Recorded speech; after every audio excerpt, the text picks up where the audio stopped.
ഇപ്പോൾ ഈ മഹത്തായ മാർഗരേഖ പുറത്തിറക്കുന്നതിനായി നമ്മുടെ ആരാധ്യനായിട്ടുള്ള ദേശീയ അധ്യക്ഷൻ ശ്രീ നിതിൻ നബീൻജിയെ വേദിയിലേക്ക് ക്ഷണിക്കുന്നു.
നമ്മെ അഭിസംബോധന ചെയ്ത് സംസാരിക്കുന്നതിനായി ലോകത്തിലെ ഏറ്റവും വലിയ രാഷ്ട്രീയ പാർട്ടിയുടെ ദേശീയ അധ്യക്ഷനും അതുപോലെ തന്നെ ബീഹാറിൽ നിന്നുള്ള രാജ്യസഭാ അംഗവും യുവമോർച്ചയുടെ ദേശീയ നേതാവും കൂടിയായിരുന്നിട്ടുള്ള ശ്രീ നിതിൻ നബീൻജി അവരെ ആദരപൂർവ്വം സ്വാഗതം ചെയ്യുന്നു. എല്ലാവർക്കും നമസ്കാരം. ഈ മാർഗരേഖ, ഈ മാനിഫെസ്റ്റോ ഇത് തയ്യാറാക്കിയത് എത്രയോ ചർച്ചയും എത്രയോ ഡിസ്കഷനും റിസർച്ചും എല്ലാം ചെയ്തിട്ടാണ് ഈ ഡോക്യുമെന്റ്, ഈ ഒരു വികസിത കേരളത്തിന് വേണ്ടി ഒരു വിഷൻ NDA തയ്യാറാക്കിയത്. ഇതിന് ആദ്യമായി ഞാൻ തുഷാർജി, സാബുജി, ഇവിടെ വന്ന എല്ലാ NDA കോൺസ്റ്റിറ്റ്യൂവന്റ് പാർട്ടീസിന് നന്ദി പറയുന്നു. കാരണം ഇവരെല്ലാവരും ഒരുമിച്ച് ഇരുന്നിട്ടാണ് ഈ ഒരു മാർഗരേഖ ഞങ്ങൾ തയ്യാറാക്കിയത്. ഇതില് നമ്മളിപ്പോൾ 2026 കേരളത്തിന്റെ സ്ഥിതി നോക്കുമ്പോൾ 2014 ഇന്ത്യയിൽ എന്തായിരുന്നു അതുപോലെ തന്നെയാണ് കേരളത്തിന്റെ സ്ഥിതി. ഇന്ന് ഡെവലപ്മെന്റ്, വികസനം, അടിസ്ഥാന സൗകര്യം, അതിനുവേണ്ടി ഒരു ഇൻവെസ്റ്റ്മെന്റും നമ്മുടെ സംസ്ഥാനത്തിൽ ഉണ്ടാവുന്നില്ല. കുട്ടികൾ, ഇതാണ് കേരളത്തിന്റെ ഇന്ന സ്ഥിതി. കുട്ടികളുടെ മൈഗ്രേഷൻ ഡബിൾ ആവുന്നു. തൊഴിലില്ലായ്മ, രാജ്യത്തിൽ ഏറ്റവും കൂടുതൽ തൊഴിലില്ലായ്മ കേരളത്തിലാണ്. ഏറ്റവും കൂടുതൽ വിലക്കയറ്റം. കാരണം നമ്മളെല്ലാ ഭക്ഷണ സാമഗ്രി എല്ലാം ഞങ്ങൾ ഇമ്പോർട്ട് ചെയ്യാണ്. അതാണ് സ്ഥിതി. കേരളത്തിന്റെ കടം 5 ലക്ഷം ക്രോസായി 6 ലക്ഷം വരെ എത്തുന്നു. 40% ഗ്രാജുവേറ്റ്സ് ഇന്ന് തൊഴിലില്ലാതെ ജീവിക്കുന്ന ഒരു സ്ഥിതിയാണ് നമ്മൾ കേരളത്തിൽ കാണുന്നത്. അപ്പോൾ മാറ്റം അനിവാര്യമാണ്, മാറ്റം വേണം, അതിലൊരു അഭിപ്രായ വ്യത്യാസമില്ല. പക്ഷേ ആ മാറ്റം എന്താണ്? ആ വികസിത കേരളം ആണ് മാറ്റം. ആ വികസിത കേരളം എന്താണ് എന്ന് ഞാൻ ഇന്ന് പറയാൻ ആഗ്രഹിക്കുന്നു. ഈ മാനിഫെസ്റ്റോന്റെ 5 പില്ലർ, ഒരു വലിയൊരു നിക്ഷേപവും, ജോബിന്റെ റെവല്യൂഷൻ, ക്വാളിറ്റി ഓഫ് ലൈഫ്, ജനങ്ങളുടെ ജീവിതത്തിൽ വ്യത്യാസം, ഒരു വളർച്ച, വികസിത കേരളത്തിനു വേണ്ടി അടിസ്ഥാന സൗകര്യങ്ങൾ ഇല്ലെങ്കിൽ വികസനം ഉണ്ടാവാൻ ഒരു വലിയ കഷ്ടമാണ്. അതുകൊണ്ട് ഇൻവെസ്റ്റ്മെന്റും ജോബ് റെവല്യൂഷൻ ക്രിയേറ്റ് ചെയ്യണമെങ്കിൽ കേരളത്തിൽ അടിസ്ഥാന സൗകര്യങ്ങൾ ആവശ്യമാണ്. അതിൻ്റെ അപ്പുറം ഫൈനാൻഷ്യൽ സെൽഫ് സഫിഷ്യൻറ്റ്, കടം വാങ്ങിച്ചിട്ട് മുമ്പോട്ട് പോകുന്ന സ്ഥിതിയല്ല. ഇവിടുത്തെ ഇക്കണോമിക് ആക്ടിവിറ്റിയും ഇവിടുത്തെ GSDPയിൽ വളർച്ചയും അതാണ് നാടിനെ നന്നാക്കുന്ന, നാടിന് മുമ്പോട്ട് കൊണ്ടുപോകാൻ ഒരു ഒറ്റ മാർഗം. പിന്നെ human safety and environmental resilience. ഇതാണ് 5 പില്ലർ. ഈ വികസിത കേരളം, ഈ മാർഗരേഖന്റെ 5 പില്ലർ ഇതാണ്. ഇതിന് 2 പോയിന്റ് ഞാൻ പ്രസന്റ് ചെയ്യും. സാബുജി മറ്റ് 3 കാര്യങ്ങളും അതിനെക്കുറിച്ച് സംസാരിക്കും. അടിസ്ഥാന സൗകര്യങ്ങൾ. നെക്സ്റ്റ്, ഒരു വികസിത കേരളം, ഒരു മോഡേൺ കേരളം, അതിൻ്റെ ആവശ്യമാണ് മോഡേൺ ഇൻഫ്രാസ്ട്രക്ചർ. അപ്പോൾ ഇത് മാനിഫെസ്റ്റോന്റെ എല്ലാ കാര്യങ്ങളും ഞാൻ ഇവിടെ പറയുന്നില്ല, പക്ഷേ ഇതിൻ്റെ ചെറിയ ഒരു സ്നാപ്ഷോട്ടാണ് ഈ പ്രസന്റേഷനിൽ തരുന്നത്. ഈ മാനിഫെസ്റ്റോ വായിക്കണം എന്നാണ് എൻ്റെ അഭ്യർത്ഥന. എല്ലാവരും വായിക്കണം, ഇതിനെക്കുറിച്ച് ചർച്ച ചെയ്യണം. ഇത് നാടിനെ നന്നാക്കാൻ മാത്രമല്ല, നാടിനെ ട്രാൻസ്ഫോം ചെയ്യാൻ പോകുന്ന ഒരു മാർഗരേഖയാണ് BJP NDA മുമ്പോട്ട് വയ്ക്കുന്നത്. അടിസ്ഥാന സൗകര്യങ്ങൾ, നിതിൻ നമ്പീജി പറഞ്ഞ പോലെ തിരുവനന്തപുരത്തും കോഴിക്കോടും മെട്രോ വരും BJP NDA സർക്കാർ ഉണ്ടെങ്കിൽ. High speed rail link Thiruvananthapuram to Kannur, passenger only high speed rail link, അതൊരു എലിവേറ്റഡ് റെയിൽ ലിങ്ക് ആയിരിക്കും. നമ്മുടെ എക്സിസ്റ്റിംഗ് റെയിൽ നെറ്റ്വർക്കിനെ വളരെ ശക്തമാക്കും. State road network, national highway അല്ല, സ്റ്റേറ്റിന്റെ റോഡ് നെറ്റ്വർക്കിനെ ഞങ്ങൾ മോഡേണൈസ് ചെയ്യും, അതിനെ ശക്തമാക്കും. നെക്സ്റ്റ്, വിഴിഞ്ഞം പോർട്ട് കേരളത്തിന് വേണ്ടി ഒരു വലിയൊരു അവസരമാണ്. ഇന്ന് ഒരു ട്രാൻസ്ഷിപ്മെന്റ് പോർട്ടാണ്. അത് ഒരു മെയിൻ ലൈൻ പോർട്ട് ആയാൽ കേരളത്തിന് ഒരു ലോജിസ്റ്റിക്സ് ഹബ്ബാക്കി മാറ്റാൻ, മാനുഫാക്ചറിങ് ഹബ്ബാക്കി മാറ്റാൻ വളരെ സാധ്യത ഉള്ള ഒരു കാര്യമാണ് വിഴിഞ്ഞം പോർട്ട്. അത് BJP NDA സർക്കാർ നടപ്പിലാക്കും എന്നാണ് അടിസ്ഥാന സൗകര്യത്തിന് സെക്കൻഡ് ഒരു പ്രോമിസ്. നെക്സ്റ്റ്, ഇത് ഏറ്റവും പ്രധാനപ്പെട്ട ഒരു ഇഷ്യൂ ആണ്. തൊഴിൽ, ഇൻവെസ്റ്റ്മെന്റ്, നിക്ഷേപം ഇല്ലാത്ത ഒരു നാടായിട്ട് മാറിയിരിക്കുന്നതാണ് നമ്മുടെ കേരളം. കുട്ടികൾക്ക് അവസരങ്ങൾ കിട്ടാൻ അവർ പുറത്തു പോകുന്നു. ഇൻവെസ്റ്റേഴ്സ് ഇവിടെ വരുന്നില്ല. കാരണം നമ്മുടെ ടാലന്റ് എല്ലാം പുറത്തു പോകുന്നു, മറ്റ് രാജ്യങ്ങളിൽ പോകുന്നു, മറ്റ് സംസ്ഥാനത്തിൽ പോകുന്നു. അപ്പോൾ ഞങ്ങൾ മുമ്പോട്ട് വെക്കുന്ന ഒരു വാഗ്ദാനം, ഞങ്ങളുടെ ഒരു കാഴ്ചപ്പാട്, ഞങ്ങളുടെ ഒരു vision, manufacturing, technology, tourism, agriculture and food processing. ഈ മാനുഫാക്ചറിങ്ങിൽ ഇലക്ട്രോണിക്സും ഫാർമയും, technology, tourism and agriculture and food, ഈ 4 ഏരിയയിലാണ് ഞങ്ങൾ ഫോക്കസ് ചെയ്തിട്ട് ജോബ് റെവല്യൂഷൻ. ഇവിടെ CPM-കാര് റെവല്യൂഷൻ പറഞ്ഞു നടക്കുമ്പോൾ BJP NDA ആഗ്രഹിക്കുന്നത് ഒരു job revolution, investment and job revolution കൊണ്ടുവരാനാണ്. അതിന് ഇന്ത്യ രാജ്യത്തിൽ ആദ്യത്തെ സ്റ്റേറ്റ് ആയിരിക്കും ഒരു എംപ്ലോയ്മെന്റ് ലിങ്ക്ഡ് ഇൻസെന്റീവ് സ്കീം. അപ്പോ ഫാക്ടറീസ് ഇവിടെ സെറ്റപ്പ് ചെയ്യുകയാണെങ്കിൽ ഓരോരോ എംപ്ലോയിന്റെ ബേസിസിൽ സ്റ്റേറ്റ് ഗവൺമെന്റ്, BJP NDA ഉള്ള സ്റ്റേറ്റ് ഗവൺമെന്റ് അവർക്കൊരു ക്യാപിറ്റൽ സബ്സിഡി കൊടുക്കും. അപ്പൊ ഇവിടെ നിക്ഷേപം കൊണ്ടുവരാനും ഇവിടെ ഒരു മാനുഫാക്ചറിങ് സെറ്റപ്പ് ചെയ്യാനും സ്റ്റേറ്റ് ഗവൺമെന്റ്, BJP NDA ഒരു സ്റ്റേറ്റ് ഗവൺമെന്റ് ഒരു എംപ്ലോയ്മെന്റ് ലിങ്ക്ഡ് ഇൻസെന്റീവ് കൊടുക്കും. ഇത് ഇന്ത്യയിൽ ആദ്യത്തെ ഇങ്ങനത്തെ ഒരു കേസ് ആയിരിക്കും ഈ എംപ്ലോയ്മെന്റ് ലിങ്ക്ഡ് ഇൻസെന്റീവ്. അതിൻ്റെ അപ്പുറം ഞാൻ പറഞ്ഞ പോലെ sunrise sectors, electronics, pharma, technology, innovation, അതിനുവേണ്ടി ഒരു PLI scheme, production linked incentive scheme ഞങ്ങൾ നടപ്പിലാക്കും. ഇവിടെ കേരളത്തിൽ കുറെ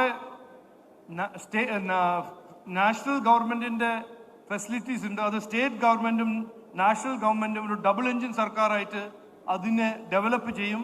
അത് കളമശ്ശേരി ഒരു ഉദാഹരണമാണ്. അവിടെ കുറെ കാര്യങ്ങൾ നമുക്ക് ചെയ്യാൻ കഴിയും, എസ്പെഷ്യലി ഇൻ മാനുഫാക്ചറിങ്. അടുത്തത് എക്വിറ്റി, ഇക്വാളിറ്റി, റെസ്പോൺസീവ് ഗവർണൻസ്. ഇത് മാറ്റം ആഗ്രഹിക്കുന്ന ജനങ്ങൾക്ക് ഏറ്റവും പ്രധാനപ്പെട്ട ഒരു മാറ്റം അവർ ആവശ്യപ്പെടുന്നത് ഭരണശൈലിയിൽ മാറ്റം, ഗവർണൻസിൽ മാറ്റം, ട്രാൻസ്പെറൻസി അവരാവശ്യമാണ്.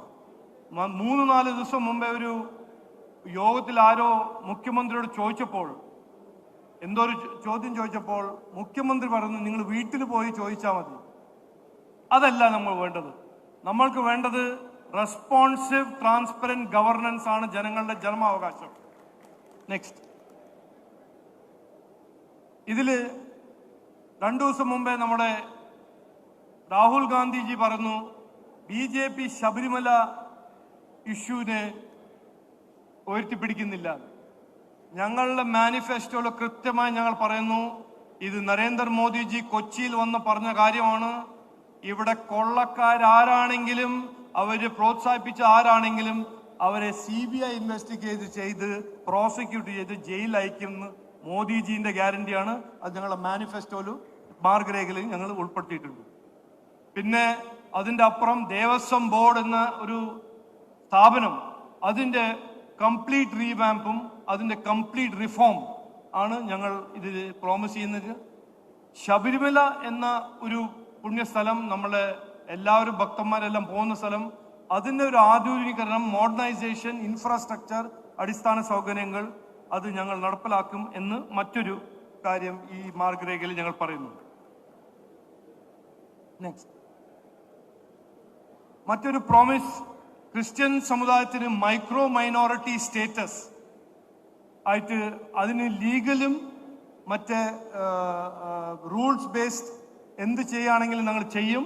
അത് ലെജിസ്ലേറ്റീവ് ചേഞ്ചസ് ഇവിടെയും സെൻട്രൽ ഗവൺമെന്റിലും കൊണ്ടുവരാൻ ഞങ്ങൾ ശ്രമിക്കും എന്ന് പറയുന്നു. ക്രിസ്ത്യൻ കമ്മ്യൂണിറ്റീനെ മൈക്രോ മൈനോറിറ്റി സ്റ്റേറ്റസ് കൊടുക്കും. പിന്നെ എൻഷുർ ഇക്വിറ്റബിൾ ആക്സസ്, എല്ലാ welfare സ്കീംസും മൈനോറിറ്റീസിനും SC/ST welfare സ്കീംസിന്റെ equitable access ഞങ്ങൾ എൻഷുർ ചെയ്യും, ഗ്യാരണ്ടി ചെയ്യും. അതിനുവേണ്ടി ലോ കൊണ്ടുവരണമെങ്കിൽ ലോയും കൊണ്ടുവരും.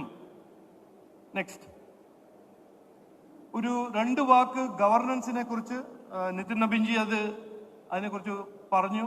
പക്ഷേ ഡിജിറ്റൽ ടെക്നോളജി, AI രണ്ടും നന്നായി എംബെഡ് ചെയ്തിട്ട് ഞങ്ങൾ ഗവർണൻസിൽ റെസ്പോൺസിവ്നെസ്സും സ്പീഡും ട്രാൻസ്പെറൻസിയും അഴിമതി ഇല്ലാത്തൊരു ഗവർണൻസ് ഞങ്ങൾ കൊണ്ടുവരും. AI ഇതിൻ്റെ ഒരു മുഖ്യ ടൂളാക്കി ജനങ്ങൾക്കൊരു ട്രാൻസ്പെറൻസിയും കറപ്ഷൻ ഫ്രീ ഗവർണൻസ് ഞങ്ങൾ കൊണ്ടുവരും എന്ന് ഞാൻ പറയാൻ ആഗ്രഹിക്കുന്നു. അപ്പോൾ ഞാൻ ഒരിക്കൽ കൂടി പറയുന്നു, ഇതൊരു 5 വ്യാജ വാഗ്ദാനത്തിന്റെ ഒരു മാർഗരേഖയല്ല, എല്ലാം ശരിയാവും എന്ന് പറഞ്ഞ മാർഗരേഖയല്ല. ഇത് ഒരു കേരളത്തിനെ ഒരു വികസിത കേരളം ആക്കാൻ ഒരു ദിശയും ദശയും കൊടുക്കുന്ന ഒരു മാർഗരേഖയാണ്. ഇതുവരെ കിട്ടാത്ത കാണാത്ത ഒരു വികസനം കൊണ്ടുവരാൻ ഞങ്ങളുടെ ഒരു ശ്രമമാണ്. ഇതിനു വേണ്ടി അധ്വാനിക്കും. ഇതാണ് ഞങ്ങൾ ജനങ്ങൾക്ക് കൊടുക്കുന്ന വാഗ്ദാനം. ഞങ്ങൾക്കൊരു അവസരം കിട്ടിയാൽ ഇത് ഞങ്ങൾ നടപ്പിലാക്കി തരും എന്ന് ഞാൻ പറയാൻ ആഗ്രഹിക്കുന്നു. ഞാൻ പിന്നെ സാബു ജേക്കബ് ജിയോട് റിക്വസ്റ്റ് ചെയ്യുന്നു, ബാക്കി കാര്യങ്ങളൊന്ന് മുമ്പോട്ട് വയ്ക്കാം. Thank you.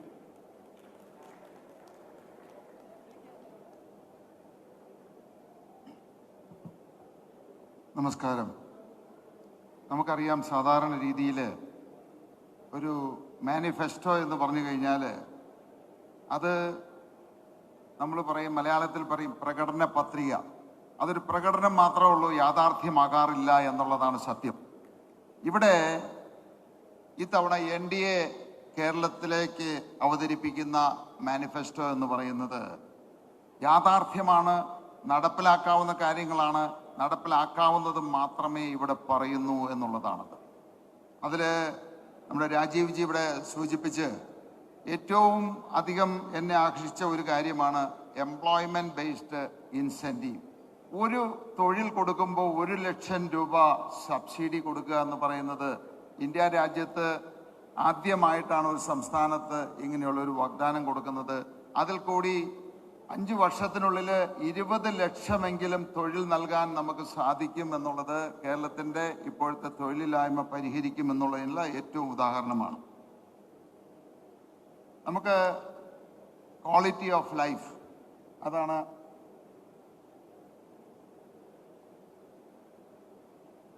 നമുക്കറിയാം. ഇന്ന് നമ്മൾ കേരളം എന്ന് പറയുന്നത് ഉപ്പ് മുതൽ കർപ്പൂരം വരെ എല്ലാം അന്യ സംസ്ഥാനങ്ങളെ ആശ്രയിച്ച് കഴിയുന്ന ഒരു സംസ്ഥാനമാണ്. അതിന് മാറ്റം വരണം. നമ്മുടെ സംസ്ഥാനത്ത് അതിനുള്ള സാധ്യതകളുണ്ട്, പക്ഷേ ഇതുവരെ ആരും അത് ഉപയോഗിച്ചിട്ടില്ല എന്നുള്ളതാണ്.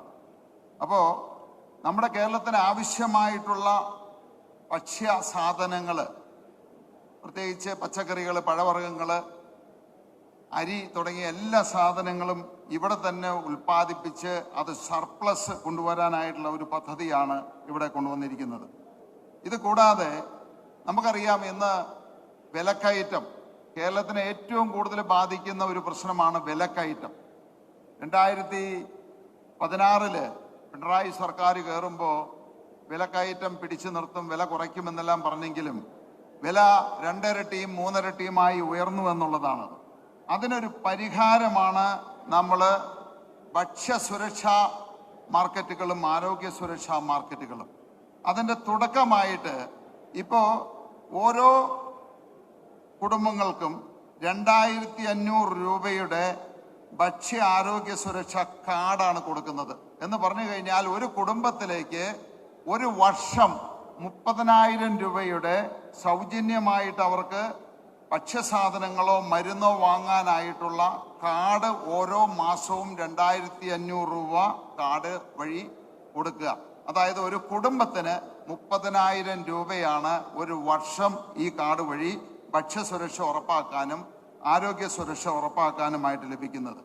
അതിനേക്കാൾ കൂടുതലായിട്ട് നമുക്കറിയാം, ഇന്ന് കേരളത്തിലെ ഒട്ടനവധി കുടുംബങ്ങളിൽ, പ്രത്യേകിച്ച് പ്രായാധികമുള്ള ആളുകൾ, അവരുടെ വീടുകളിൽ അവർക്ക് ഹോസ്പിറ്റലിൽ പോകാനായിട്ടുള്ള മടിയുണ്ട്, പോകാനായിട്ടുള്ള സാധ്യതകൾ കുറവാണ്, അതിനുള്ള പണ ചെലവ് വളരെ കൂടുതലാണ്. അതിനെ പരിഹരിക്കാനായിട്ട് എല്ലാ പഞ്ചായത്തുകളിലും നമുക്ക് സഞ്ചരിക്കുന്ന ഒരു ആശുപത്രി ഓരോ പഞ്ചായത്തുകളിലും. അപ്പോൾ ഈ ആശുപത്രി വഴി നമുക്ക് ഓരോ വീടുകളിലും എത്തി അങ്ങനെ ആവശ്യമുള്ള ആളുകൾക്ക് വേണ്ട ചികിത്സാ സഹായവും അത്യാവശ്യം ഈ പറയുന്നവരെ ഷുഗർ ചെക്ക് ചെയ്യാനും BP ചെക്ക് ചെയ്യാനും ഒക്കെ സാധിച്ചു കഴിഞ്ഞാൽ പല ആളുകളും പ്രോപ്പറായിട്ട് സമയബന്ധിതമായിട്ട് ചികിത്സ കിട്ടാത്തത് കൊണ്ടാണ് 5ഉം 10ഉം വർഷം ഈ ലോകം വിട്ടു പോകുന്നത്. അത് പരിഹരിക്കുക എന്നുള്ളൊരു ഉദ്ദേശമാണ് അതുകൊണ്ട്. അപ്പോൾ ഈ സഞ്ചരിക്കുന്ന ആശുപത്രി എല്ലാ പഞ്ചായത്തുകളിലും നടപ്പിലാക്കുന്നതോടുകൂടി തീർച്ചയായിട്ടും നമ്മുടെ ആരോഗ്യം മെച്ചപ്പെടും. അത് മാത്രമല്ല, നമ്മുടെ ആയുസ് ഏറ്റവും ചുരുങ്ങിയത് 5 വർഷം മുതൽ 10 വർഷം വരെ നമുക്ക് കൂട്ടാൻ സാധിക്കുമെന്നുള്ള വലിയൊരു കാര്യമാണ് ഇതിൽ നമ്മൾ മുന്നോട്ട് വയ്ക്കുന്നത്. ഇനി ഇത് കൂടാതെ നമുക്കറിയാം, പലപ്പോഴും നമ്മൾ അത്യാവശ്യത്തിന് ഹോസ്പിറ്റലിൽ പോകണമെങ്കിൽ, അതും രാത്രി സമയങ്ങളിൽ ഗ്രാമങ്ങളിൽ ഒരു ടാക്സി കിട്ടാനോ അല്ലെങ്കിൽ അവരെ ഒരു ആംബുലൻസ് കിട്ടാനോ ബുദ്ധിമുട്ടുണ്ട്.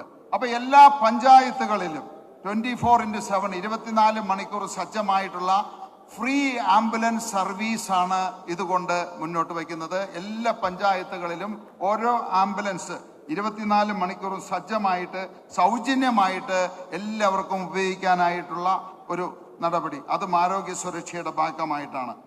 പിന്നെയുള്ളത് നമുക്കറിയാം, ഇന്ന് വീടുകളിലെ വീട്ടമ്മമാർക്ക് ഏറ്റവും കൂടുതൽ ചെലവുള്ള ഒരു കാര്യമാണ് നമ്മളുടെ ഈ പറയുന്ന കുക്കിംഗ് ഗ്യാസ്, പാചകവാതകം. അപ്പോൾ അതുകൊണ്ട് ആദ്യം തുടക്കം എന്നുള്ള നിലയിൽ ഓരോ കുടുംബങ്ങളിലേക്കും ഒരു വർഷം 2 LPG സിലിണ്ടർ സൗജന്യമായിട്ട് നൽകും. അത് 1 ഓണത്തിൻ്റെ സമയത്തും 2 ക്രിസ്മസിൻ്റെ സമയത്തും 2 സമയങ്ങളിൽ ഓരോ കുടുംബങ്ങളിലേക്കും ഫ്രീ ആയിട്ട് ഒരു സൗജന്യ സിലിണ്ടർ, അങ്ങനെ 2 സിലിണ്ടർ വീതം ഒരു വർഷം ഓരോ കുടുംബത്തിലും ലഭിക്കും. അതുകൂടാതെ വെള്ളം, നമുക്കറിയാം എല്ലാ സ്ഥലത്തും പല കുടുംബങ്ങളിലും വെള്ളം എത്താൻ സാധിക്കുന്നില്ല. ഓരോ കുടുംബങ്ങളിലേക്കും 20,000 ലിറ്റർ ഫ്രീ വാട്ടർ ഓരോ കുടുംബങ്ങളിലും ഉറപ്പാക്കുക എന്നുള്ളതാണത്. ഇത് കൂടാതെ ക്ഷേമ പെൻഷൻ ഇപ്പോൾ കഴിഞ്ഞ 21 LDF ഗവൺമെന്റ് വരുമ്പോൾ 1600 രൂപയിൽ നിന്ന് 2000 ആക്കുമെന്ന് പറഞ്ഞെങ്കിലും അവസാന ഈ ഒരു മാസം മുമ്പ് ഭരണം തീരുന്നതിന് മുമ്പാണ് അത് 2000-ലേക്ക് ഉയർത്തിയത്. എന്നാൽ ഞങ്ങൾ പറയുന്നു ഇത് 3000 രൂപയാക്കി ഉയർത്തി എല്ലാവർക്കും ലഭ്യമാക്കുന്ന രീതിയിൽ അത് നടപ്പിലാക്കും ക്ഷേമ പെൻഷൻ.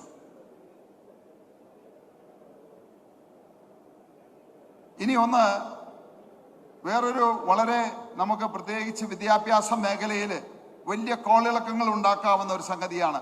നമുക്കറിയാം നമ്മുടെ ഗവൺമെന്റ് സ്കൂളുകൾ എന്ന് പറഞ്ഞു കഴിഞ്ഞാൽ ഏറ്റവും നിർധനരായിട്ടുള്ള പാവപ്പെട്ട കുട്ടികളാണ് ഗവൺമെന്റ് സ്കൂളുകളിൽ പോകുന്നത്. അവിടെ മലയാളം മീഡിയമാണ്. അതുകൊണ്ട് എല്ലാ പഞ്ചായത്തുകളിലും എല്ലാ ഗവൺമെന്റ് സ്കൂളുകളിലും ഇംഗ്ലീഷ് മീഡിയം 12ാം ക്ലാസ് വരെ സൗജന്യമായിട്ട് ഓപ്ഷണലായിട്ട് അവർക്ക് പഠിക്കാനായിട്ടുള്ള ഒരു അവസരം അത് വന്നു കഴിഞ്ഞാൽ നമ്മുടെ പ്രത്യേകിച്ച് നമ്മുടെ ഏറ്റവും താഴെ തട്ടിലുള്ള ആളുകൾ, പാവപ്പെട്ട നിർധനരായിട്ടുള്ള ആളുകളുടെ കുട്ടികൾക്ക് ഉയർന്ന വിദ്യാഭ്യാസം, അതായത് കിൻഡർ ഗാർഡൻ മുതൽ 12ാം ക്ലാസ് വരെ പ്രാഥമിക വിദ്യാഭ്യാസം ഇംഗ്ലീഷ് സംസാരിക്കാനും എഴുതാനും പറയാനുമായിട്ടുള്ള ആ ഒരു അറിവ് ലഭിക്കുമ്പോൾ അവർക്ക് പിന്നീട് ഉന്നത വിദ്യാഭ്യാസത്തിലേക്ക് മറ്റുള്ള രാജ്യങ്ങളിൽ പോയോ മറ്റു സംസ്ഥാനങ്ങളിൽ പോയോ അല്ലെങ്കിൽ ഏതെങ്കിലും ജോലികൾക്കോ വലിയൊരു സാധ്യതയാണ് അതുകൊണ്ട് കാണുന്നത്. ആരും ചിന്തിക്കാത്ത അല്ലെങ്കിൽ ഇതുവരെ ആലോചിക്കാത്ത ഒരു വലിയ വിദ്യാഭ്യാസ നയ വ്യത്യാസമാണ് ഇത് കൊണ്ടുവരുന്നത്. 12ാം ക്ലാസ് വരെ ഇംഗ്ലീഷ് മീഡിയം വിദ്യാഭ്യാസം സൗജന്യമായിട്ട് എല്ലാ പഞ്ചായത്തുകളിലും എല്ലാവർക്കും ലഭ്യമാക്കുക എന്നുള്ളത്. അതുപോലെ തന്നെ ഇപ്പോൾ നമ്മളുടെ ഈ എഡ്യൂക്കേഷൻ എന്ന് പറയുമ്പോൾ പലതും നമുക്ക് നമ്മുടെ പ്രായോഗിക ജീവിതത്തിലേക്ക് വരുമ്പോൾ അത് പ്രയോജനപ്പെടുന്നില്ല. അപ്പോൾ അതിനു വേണ്ടിയിട്ട് സ്കിൽഡ് ബേസിസ് ആയിട്ടുള്ള വിദ്യാഭ്യാസം നടപ്പിലാക്കുക, അതിന് പ്രത്യേകമായിട്ടുള്ള education, internship, apprenticeship, skilling programme ഇങ്ങനെയുള്ള പദ്ധതികൾ നടപ്പിലാക്കി കഴിയുമ്പോൾ ചെറുപ്പക്കാരായിട്ടുള്ള ആളുകൾ പുതുതലമുറ പഠിച്ചു വളരുമ്പോൾ അതോടൊപ്പം ഇന്ത്യക്ക് പുറത്തും വളരെ അനായാസേന അവർക്ക് ജോലി കിട്ടാനായിട്ടുള്ള ഒരു സൗകര്യം ഇതുമൂലം ലഭിക്കും. ഇനി വേറൊന്നാണ് നമ്മുടെ ശുചിത്വം, വേസ്റ്റ് മാനേജ്മെന്റ്. നമ്മൾ പ്രത്യേകിച്ച് തിരുവനന്തപുരം, എറണാകുളം, കോട്ടയം ഇതുപോലെയുള്ള വലിയ വലിയ സിറ്റികളിൽ ഇന്ന് എല്ലാവരും അനുഭവപ്പെടുന്ന ഏറ്റവും വലിയൊരു പ്രശ്നമാണ് വേസ്റ്റ് മാനേജ്മെന്റ്. അപ്പോൾ അതിനൊരു സെൻട്രലൈസ്ഡ് ആയിട്ടുള്ള സംവിധാനം എല്ലാ സ്ഥലത്തും അതിൽ നിന്ന് വൈദ്യുതി ഉൽപ്പാദിപ്പിക്കാനോ ആ രീതിയിൽ എല്ലാ ജില്ലാ കേന്ദ്രങ്ങളിലും വെച്ചിട്ട് ഇത് കളക്ട് ചെയ്ത് ഒന്നിച്ച് ഈ വേസ്റ്റിനെ നമ്മൾ എനർജി ആയിട്ട് കൺവേർട്ട് ചെയ്യാനായിട്ടുള്ള ഒരു പദ്ധതിയാണ് മുന്നോട്ട് വയ്ക്കുന്നത്.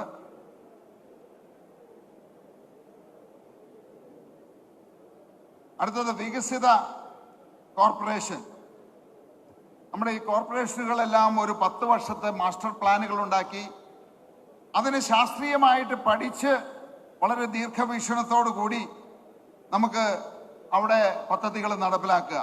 അപ്പൊ അതിൽ ഒന്ന് പ്രത്യേകിച്ച് നമുക്ക് നമ്മുടെ ഗതാഗത കുരുക്കാണ്. അപ്പൊ അങ്ങനെയുള്ള സ്ഥലങ്ങളിൽ ഇതിനെ പഠിച്ച് മനസ്സിലാക്കി ഫ്ലൈ ഓവേഴ്സ്, അതുപോലെ 6ഉം 8ഉം ലൈൻ ബൈപ്പാസുകൾ, ഹൈവേസ്, അങ്ങനെയുള്ള ഒരു വലിയ വികസന കാഴ്ചപ്പാട്.